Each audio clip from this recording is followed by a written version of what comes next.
네, 우리 한 따라하죠. 자비로운 마음을 갖고 삽시다.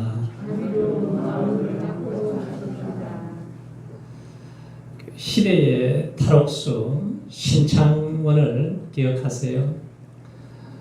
단 한 명의 탈옥도 허용하지 않았던 부산 교도소에서 사후만 경비를 했지만 이 신창원이 탈옥을 하게 됩니다. 그래서 907일 동안 도주국을 벌이게 되는데 5년간에 걸쳐서 아주 철저하게 영화와 같은 탈옥 과정을 준비해서 성공을 했어요. 그래서 이 신창원이 잡으려고 97만 명의 경찰들이 동원을 했지만 잡지를 못했어요. 아주 경찰을 비웃듯이 수사망을 피해가지고 전국적으로 돌아다닙니다. 그리고 부잣집에 돈을 훔쳐다가 또 가난한 사람들을 나눠주기도 했습니다. 그래서 신출경몰이라는 단어가 나왔어요. 신창원이가 뜨면은 경찰은 망한다고 하는, 잡을 수가 없어요. 그래서 부산 교도소를 탈출할 때 보니까 한 분기로 이제 탈출을 해야 되는데 체중이 너무 많이 나가니까 15kg를 줄여서 그래서 탈출을 성공을 하게 돼요. 어릴 때 어머니가 이제 간암으로 돌아가시고 아버지 사랑을 받지 못하고 살았는데 중학교 때 따돌림을 당하니까 학교를 중퇴를 했습니다. 그런데 그에게 굉장히 충격적인 말을 한 선생님이 했어요. 야, 이 새끼야, 왜 돈도 안 가지고 오면서 학교에 오냐? 빨리 꺼지라고 그랬어요. 그 말을 듣는 순간에 마음속에 악마가 일어나기 시작했다는 거예요. 선생님이 머리를 쓸어주면서 야, 너는 착한 놈이다 한마디만 했더라도 자기는 절대로 이런 길로 빠지지 않았을 것이라고 그런 얘기를 합니다. 탈옥 후에도 2년 동안 얼마나 도적질을 잘하는지 9억 8천만 원을 훔쳐가지고 살았는데 상자에서도 자고 토굴에서도 자고 또 먹을 게 없으면 지도 잡아먹고 그렇게 살았다고 그래요. 근데 어릴 때 선생님의 말 한마디가 만약에 이 자비로운 마음을 가지고 격려하고 용기를 주는 말 한마디만 했더라면은 그의 인생이 달라졌을 것이라는 거예요. 그래서 지금 소년 법을 공부를 하고 있습니다. 상당 공부를 하고 있어요. 2004년도에 고입, 대입 검정고시를 패스했어요. 그래서 지금 법을 공부해서 국가와 교도소장을 상대로 4건의 소송을 걸었는데 이겼습니다. 자기가 편지를 보내면 교도소장이 보내지를 않는 거예요. 막아버려요. 그래서 그가 소송을 해가지고 승소를 해서 100만 원을 받았다고 그래요. 만약에 그의 옆에 자비를 베풀어 줄 수 있는 친절하고 따뜻한 사람이 있었다면 그는 삐딱한 길로 가지를 않았다는 거죠. 그래서 오늘 성령의 열매, 오늘은 자비에 대한 말씀입니다. 자비는 뭐냐면 친절한 것을 말씀을 하세요. 다른 사람을 향한 우리의 섬김의 자세가 바로 친절이죠. 그리고 친절은 사람과의 관계를 어떻게 화목하게 만들어요. 폭넓은 대인관계를 좋게 만들어가게 됩니다. 그래서 우리가 성령의 사람들은 이 친절하고 자비로운 마음을 하나님이 주시는 거죠. 사람들이 친절한 것에 대해서 목적이 있어요. 장사하는 사람들이야 친절을 하면은 불친절한 데보다도 반드시 친절한 곳을 찾아가죠. 그 사람을 찾게 되어 있어요.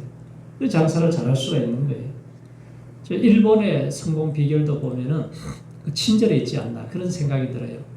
제가 1988년도에 이제 신주쿠하고 이쪽으로 쭉 갔는데 식당을 들어가거나 어디 백화점에 들어가도 인사들을요 아리가또 고자이마스 하면서 3번, 4번씩 얼마나, 물론 속은 어떤지 모르지만 껍데기로는 얼마나 잘하는지 몰라요. 그래서 이 사람들이 이렇게 친절하니까 성공을 거두었겠구나 그런 생각을 하게 됩니다. 몸에 아주 배웠어요. 우리 한국도 강공사나 이런 데서도 이제 많이 이렇게 친절해지고 좋아졌잖아요. 그래서 우리 교회에도 처음 오신 분들이 교회에 오거나 인사를 하거나 식당에서 이제 식사를 하거나 그러면은 우리가 얼마나 친절한가를 생각해 봐야 됩니다. 식당에 와서 기분 나빠가지고 교회 안 나오는 사람이 상당히 많아요. 네.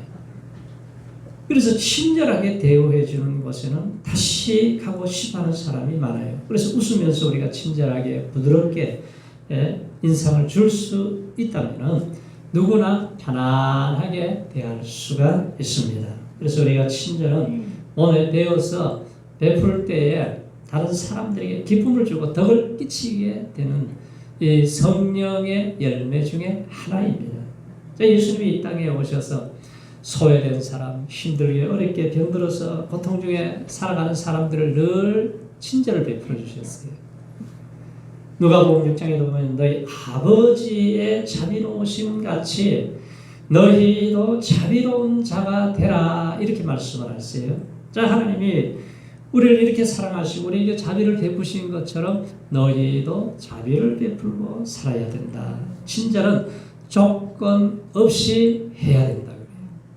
자, 예수님께서 누가 우리의 이웃이냐 율법 교사에게 물었을 때에 선한 사마리아 비유를 말씀해 주잖아요. 어떤 사람이 예루살렘에서 여리고로 내려가다 강도를 만났습니다. 있는 재산 다 빼앗겼어요. 얼마나 두들겨 맞았는데 옷이 찢어지고 상처 투성이에다가 죽어가고 있습니다. 그런데 제사장이 지나갔어요. 제사를 드리고 집례하는 거룩한 제사장이 지나가는데 아이고 나는 일이 너무 바빠가지고 가야 되겠어. 그들도 보지도 않고 가버렸습니다. 그 다음에는 교회에서 봉사하는 레위인이 지나가요.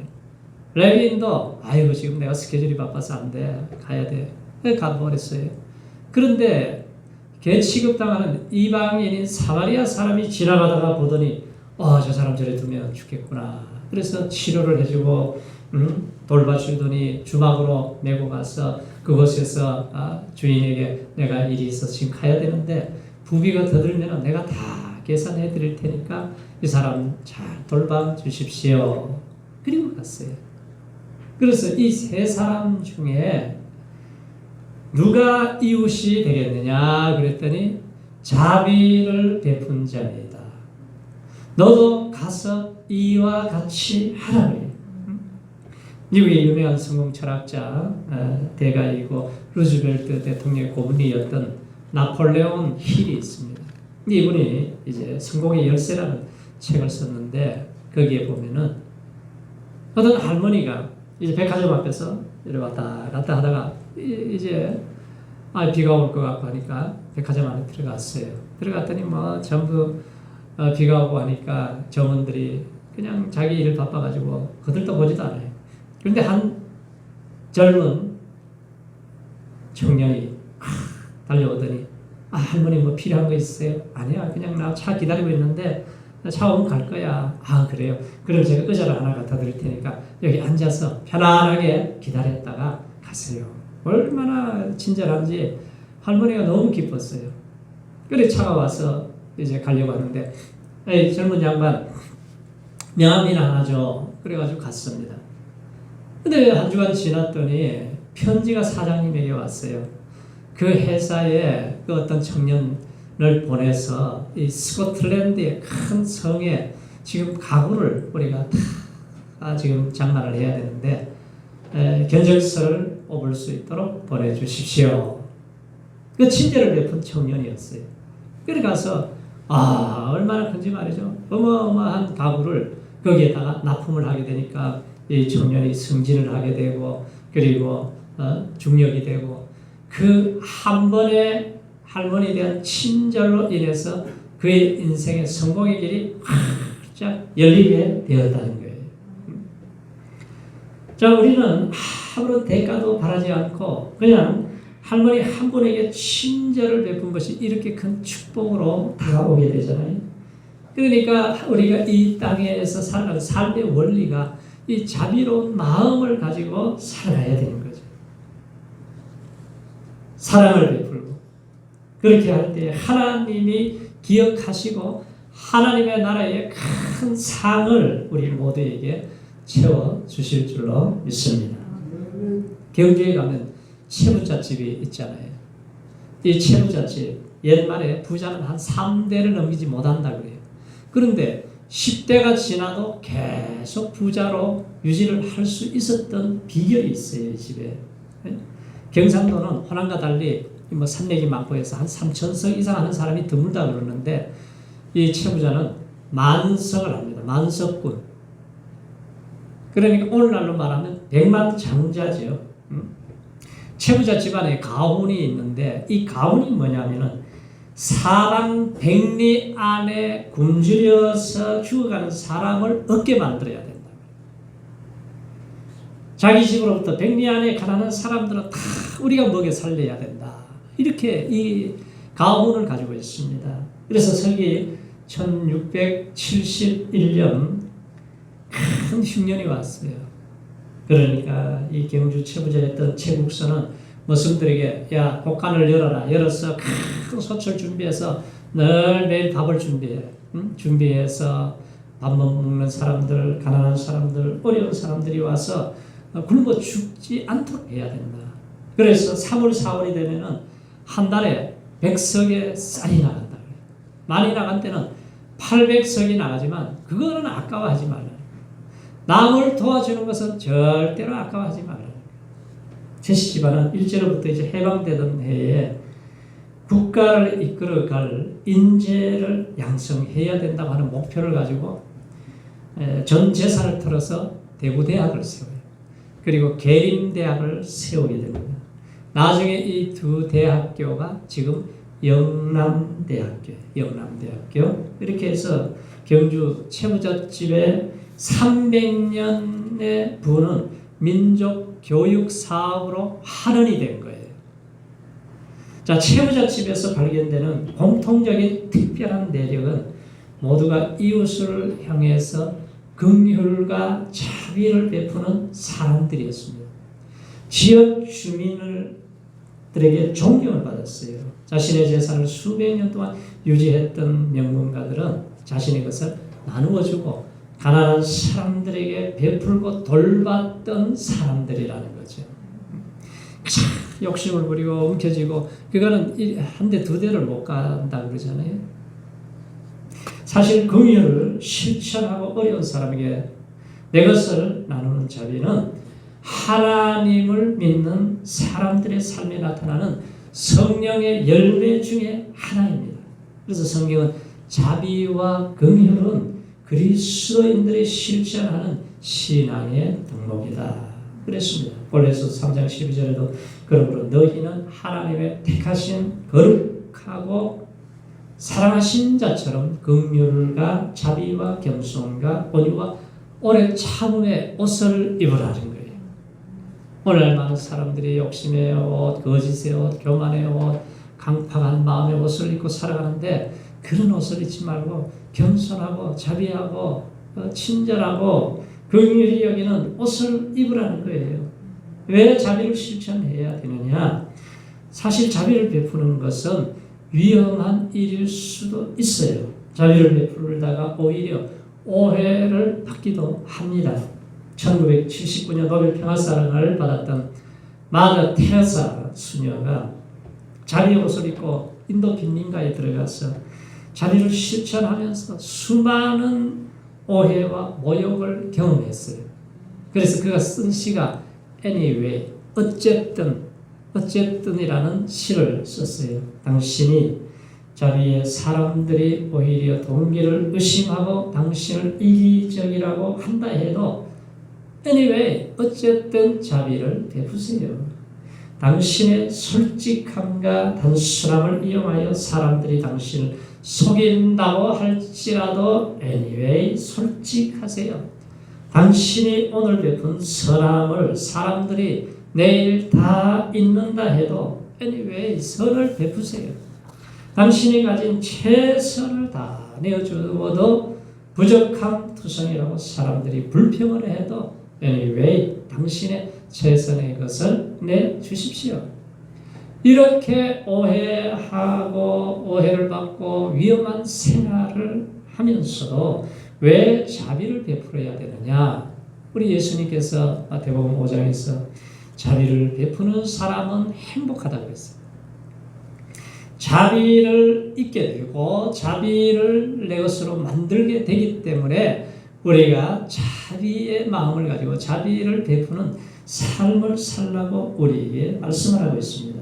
자, 우리 성도님들이 교회에 나와서 예배드리고 기도하고 말씀 듣는 것을 얼마나 소중하게 생각을 하세요?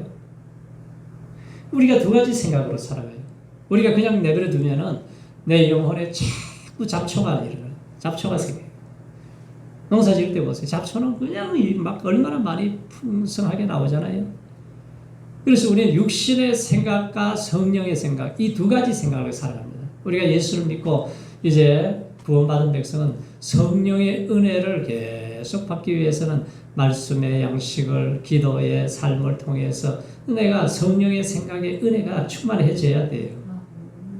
우리 일주일에 나가면 내 영혼에 자꾸 잡초가 생겨요.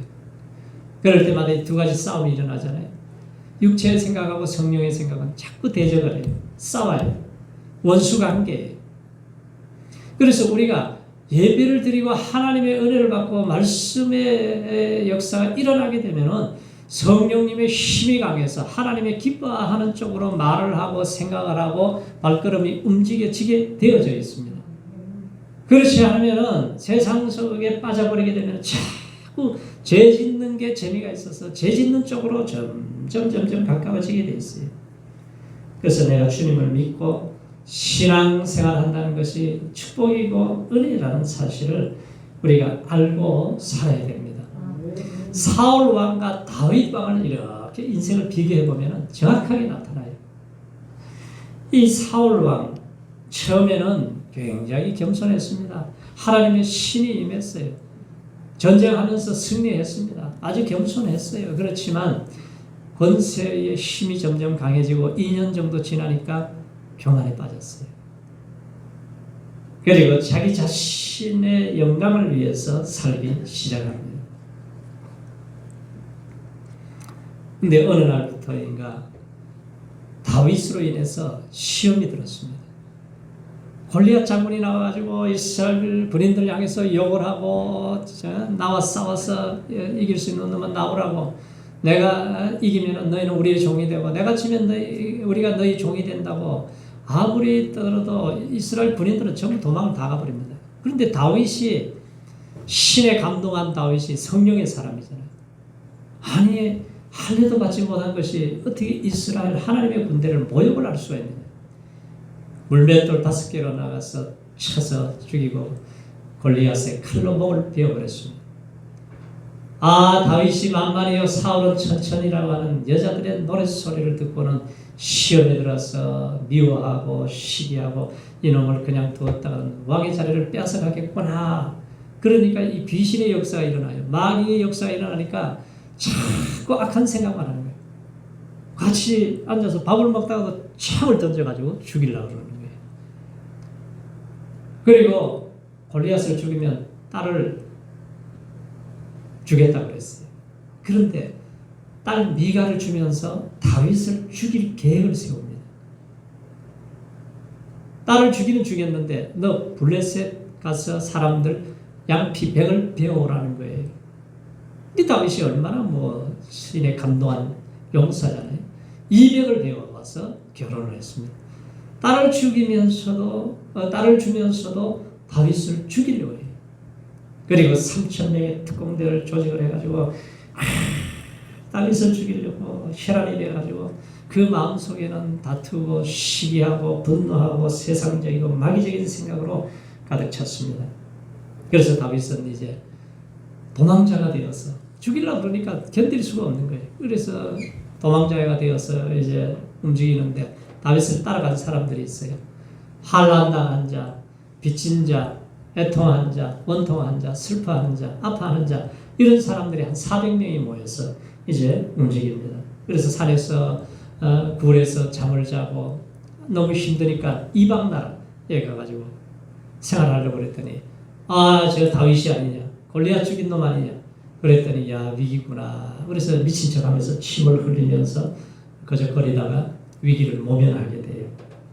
자, 그런데 다윗이 그곳에 살고 있는데 블레셋 사람들이 그일라 백성을 쳤다는 거예요. 그 소문을 듣고 하나님 앞에 기도합니다. 우리가 400명밖에 안 되지만 이 사람들을 구해야 됩니까 말아야 됩니까? 기도를 하니까 하나님이 부활하는 거예요. 그대로 순종을 해서 그일라 사람들을 구했습니다. 그런데 사울이 그일라 사람을 구했다고 소식을 듣고 또 군사를 이끌고 옵니다. 그때에 하나님 앞에 기도하면서 하나님 그일라 사람들을 구해줬는데 나를 저 사람 사울에게 붙일 겁니까? 붙인다. 그러니까 도망을 또 가요. 자, 이렇게 도망자의 신세가 되어서 엔게디 항무지라고 하는 곳에서 깊이 굴속에 들어가서 있는데 들려움소 바위에 지나면서 3,000명의 군사를 이끌고 사울 왕이 막 쫓아다니다 갑자기 배가 아파가지고 볼일을 보러 그 굴에 들어온 거예요. 부하가 하는 말이 하나님이 죽일 수 있는 기회를 주셨습니다. 단칼에 되어버리면 끝이 납니다. 그랬더니 그런 소리 하지 마. 하나님이 기름 부은 종을 우리가 어떻게 칠 수가 있느냐. 그건 죄를 짓는 것이다. 옷자락만 살짝 비었으면 이거 몇 번 죽일 수 있잖아요.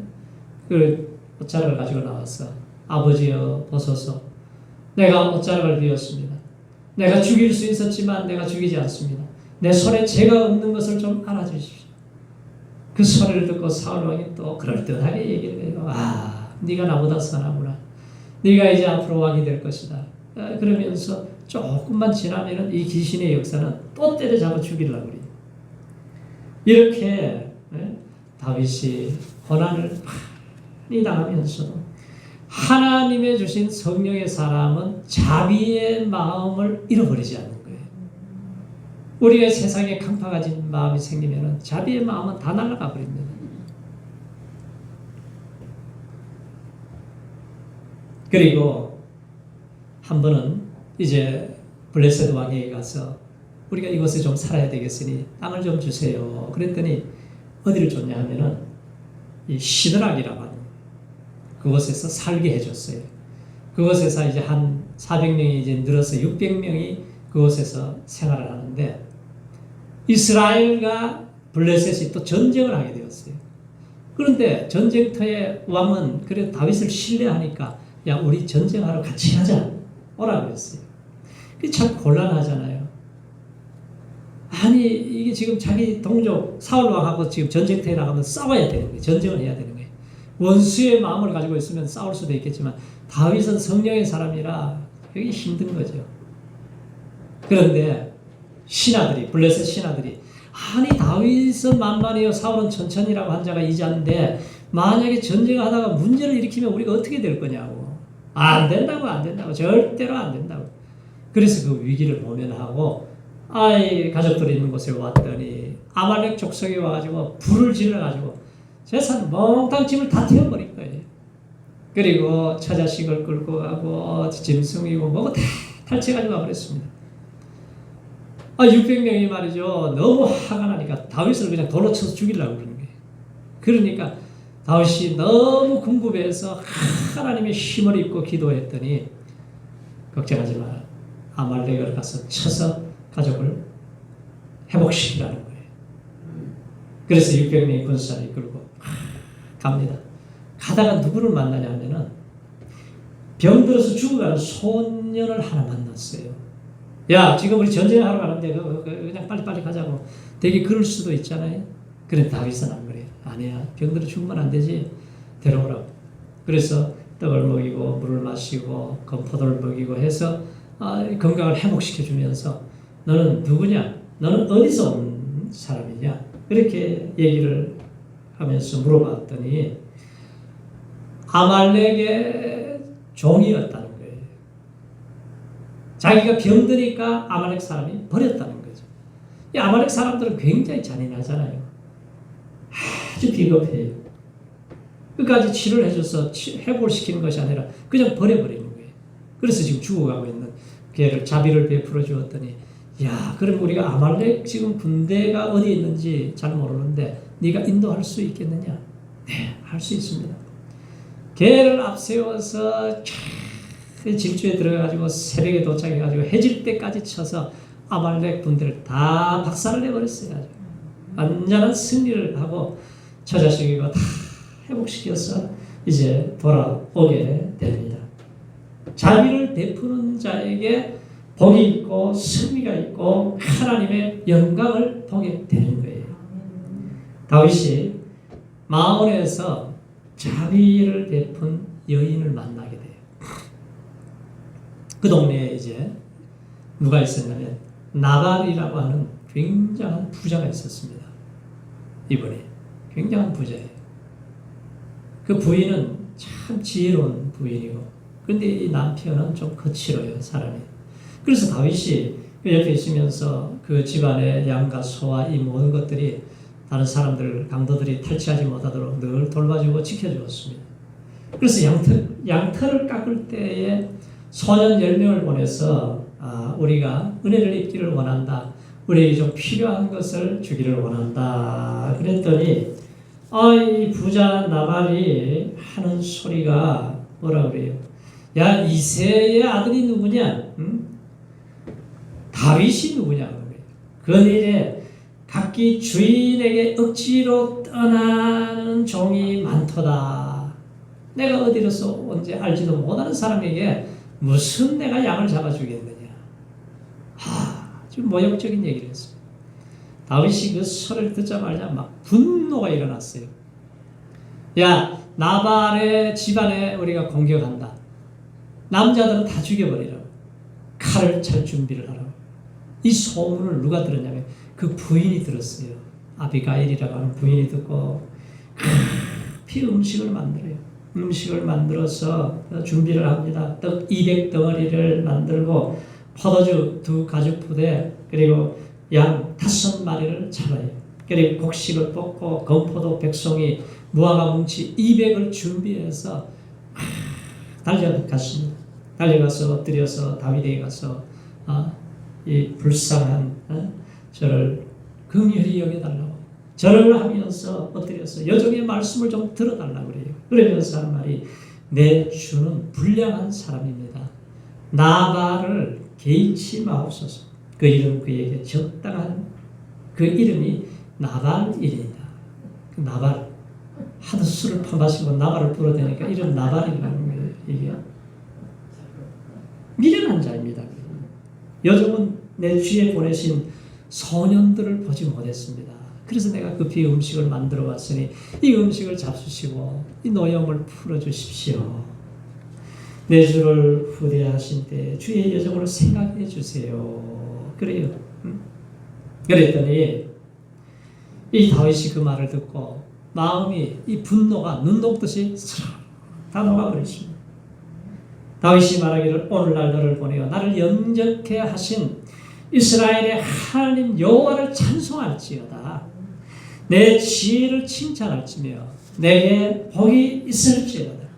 오늘날 내가 피를 흘린 것과 친히 보수하는 것을 네가 다 막았느니라.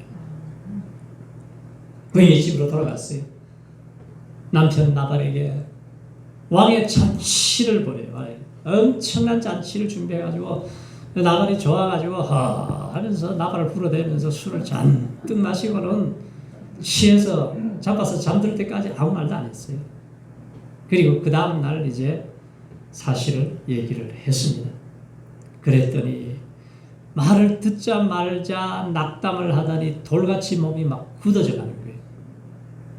열흘 후에 하나님이 쳐버리니까 죽어버렸어요. 다윗이 그 남편이 죽었다는 소식을 듣고 얼마나 마음이 아팠겠어요. 그래서 사람을 보내서 당신을 다윗이 아내로 삼고자 합니다. 오십시오. 그랬더니 소녀 5명을 데리고 가서 다윗의 아내가 됩니다. 자, 하나님의 자비를 얻어서 한 나라의 왕이 되었던 다윗은 자비의 옷을 입은 사람이에요.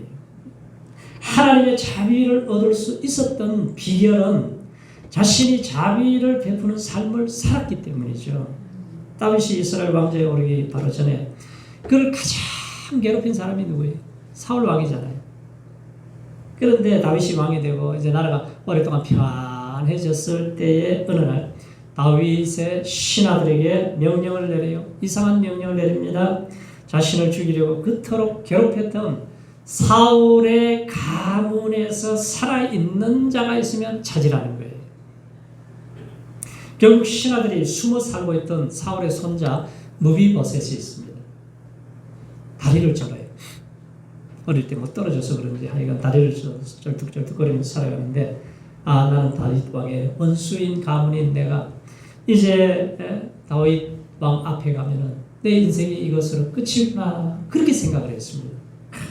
반드시 나를 우리 아버지가 그렇게 괴롭혔기 때문에 나를 죽일 것이다, 그렇게 생각을 했어요. 그런데 다윗이 뭐라 그런지 아세요? 다윗이 가로되 무서워 말라. 내가 반드시 내 아비 요나단을 인하여 내게 자비를 베풀리라. 내가 내 조부 사울의 밭을 다 내게 도로 주겠고 또 너는 항상 내 상에서 먹을 것이니라. 그렇게 자기를 죽이려고 원수같이 괴롭힌 그 손자 아니에요. 그 손자를 데려다가 그 식사를 하게 하고 밭을 다 주어서 그 후손들이 잘 살 수 있도록 그렇게 만들어 주셨어요. 그래서 다윗의 마음에는 하나님의 주신 자비로운 마음을 가지고 있었기 때문에 그래요. 오히려 그가 시를 쓰면서 가난한 자를 보살펴 주는 자는 복이 있으니 환난 때에 여호와께서 그를 구하실 것이다.